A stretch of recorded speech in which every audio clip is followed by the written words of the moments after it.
Kemudian yang kedua, nak suruh kita dapat redha Allah, tolong jaga ibadah kita dengan Allah. Jaga ibadah kita dengan Allah. Ibadah apa yang kena jaga sangat? Sembahyang.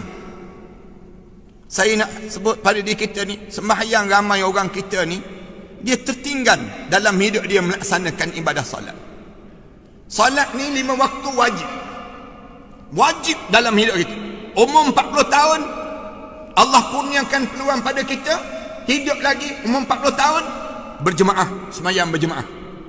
Umur 60 tahun, jangan tinggal solat tahajud malam. Ayah-ayah, ibu-ibu yang berusia 60 tahun ke atas, jangan tinggal lagi malam-malam kalian dengan tahajud di malam hari. Malam mesti solat. Bangun tahajud. 60 tahun dah hidup. 60 tahun dah hidup. Kenapa kita nak habiskan masa kita dengan tidur yang panjang pada malam-malam hari? Bangun tahajud. Tiap malam bangun. Kerana umur 60 tahun, umur confirm kematian dalam hidup kita. Nak dapat redha Allah dalam ibadah, jaga solat. Solat sampai kita rasa khusyuk. Lagi lama kita solat, lagi rasa nikmat. Kita kena jadi demikian dalam kita bersolat. Jangan kita ni makin lama solat, semakin hambar. Semakin datang ke masjid, semakin duduk jauh daripada saf yang tamu. Jangan. Semakin lama kita datang masjid, semakin berebut di saf yang tamu. Ni sifat yang mesti ada pada diri kita, berebut dalam hidup kita. Biar sampai solat kita ni, bila kita solat boleh menitis air mata, boleh basah janggut-janggut kita. Sampai peringkat solat kita ni, solat yang mi'raj, yang terangkat. Solat kita ni sampai dipandang oleh Allah dan juga para malaikat Allah Subhanahu Wa Taala. Ni solat dalam hidup kita yang pertama. Yang kedua, baca Quran. Baca Quran dalam ibadah. Untuk dapat redha Allah, jangan sampai tak boleh baca Quran. Saya sering kali berpesan dalam hidup ini, jangan sampai tak boleh baca Quran. Siapa yang tak boleh baca Quran, pastikan umur dia panjang-panjang dan tak mati-mati. Jangan mati. Siapa-siapa yang mati di saat mana dia tak boleh baca Quran, dia masuk dalam kubur, confirm dia tak lepas menghadap depan Allah. Tak percaya, cuba try mati, tak percaya. Nak tahu lepas ke tak lepas. Tak boleh baca Quran dia. Tuan-tuan kena berdebar sekarang. Tuan-tuan jangan berdebar kerana kena Covid. Tuan-tuan yang kena Covid tu berdebar tu cerita yang kedua. Tapi tuan-tuan berdebar kalau tuan-tuan tak boleh baca Quran. Siapa yang tak boleh baca Quran, baik dia berdebar sekarang. Bimbang dia sekarang. Kerana kebimbangan tak boleh baca Quran ini menjadikan diri dia semakin dekat dia dengan Allah Subhanahu Wa Taala. Paling-paling tidak dia berusaha dalam hidup dia membaca Al-Quran kali. Kena cuba. Siapa yang tak boleh baca Quran, dia masuk dalam kubur, malaikat tanya terus dia. Quran boleh baca Quran? Tak boleh malaikat. Quran tak boleh baca. Kamu buat apa di atas dunia?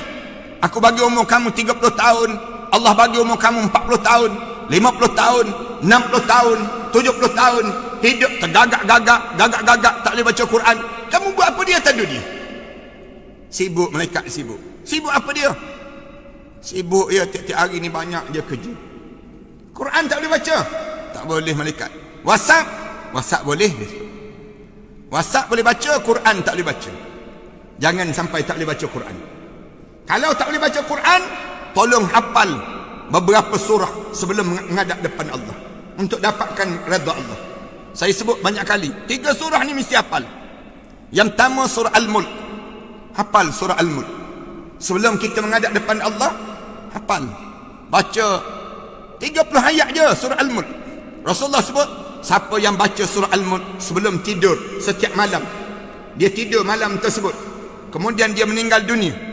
Dia meninggal dunia kerana lepas pada dia baca surah Al-Mulk, dia masuk dalam kubur, tiada azab kubur dan tiada pertanyaan malaikat munkar dan nakir untuknya.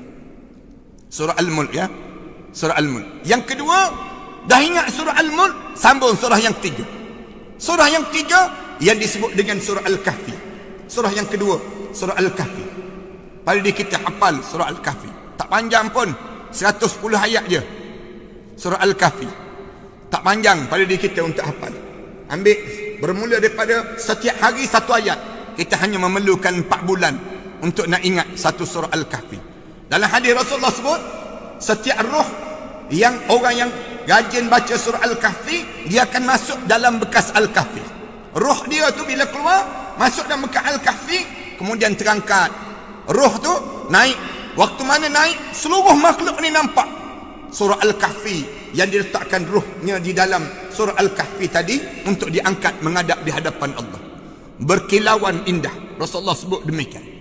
Dah ingat dah surah Al-Kahfi. Allah panjangkan lagi umur kita. Sambung surah yang 3 kita hafal.